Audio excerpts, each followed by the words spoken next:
آج میں یہ بات آپ کے سامنے پہلے ہی مرحلے میں کہنا چاہتا ہوں. دیکھیے اللہ کا فضل و کرم ہے, آپ الحمدللہ مسلک اہل حدیث سے تعلق رکھنے والے افراد, اللہ کا کرم ہے ہم اور آپ کو اللہ نے یہ نسبت عطا کی, اور جماعت اہل حدیث کا یہ طرح امتیاز ہے کہ یہ توحید اور اتباع سنت کی بات پر سب سے زیادہ محنت کرتی ہے.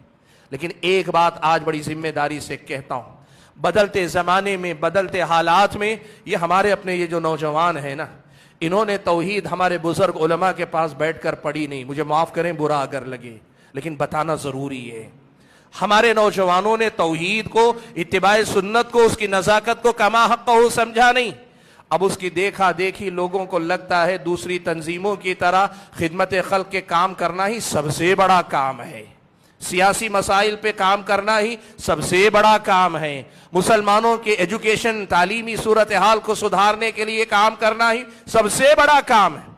یاد رکھو میں یہ نہیں کہہ رہا ہوں کہ یہ مت کرو, یہ سب ہمارے مسائل, ہمیں ہی یہ سب کرنا ہے, لیکن سب سے بڑا اگر کوئی مسئلہ ہے تو یہ نارے جہنم کی طرف بڑھتی ہوئی انسانیت ہمارا اور آپ کا سب سے بڑا مسئلہ.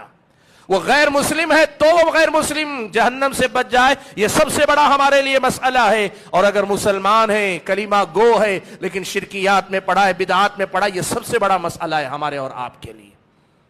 یہ اتنی واضح سوچ آپ کے اندر ہونی چاہیے. دوسری جماعتوں تنظیموں والوں کو شاید اس کی توفیق نہ ہو, لیکن آپ تو الحمدللہ اسی دعوت سے نسبت رکھتے ہیں, آپ کے اندر یہ بات صاف ہونی چاہیے. میں آپ سے پوچھوں, آخری بار کب تھا جب آپ نے کسی کو توحید سمجھائی تھی؟ کب آپ نے آخری بار کسی کو توحید سمجھا؟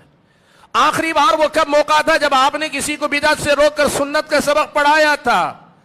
سیاسی حالات یہ بگڑتے بنتے رہتے ہیں, اور ہمیں اجتماعی طور پر اس پر کام کرنا ہے, ہم کرتے رہیں گے, لیکن اصل بنیادی کام کو پہچانو. ہمارے موجودہ حالات میں اس کا سب سے اہم کردار ہے. یہ سب سے پہلی بات ہے. میں یہ کہنا چاہتا ہوں کہ حالات کا صحیح تجزیہ کرو, اور صحیح تجزیے کے بعد توحید اور اتباع سنت کا جو کام ہے, اس کام پر سب سے زیادہ محنت کرو. کیوں؟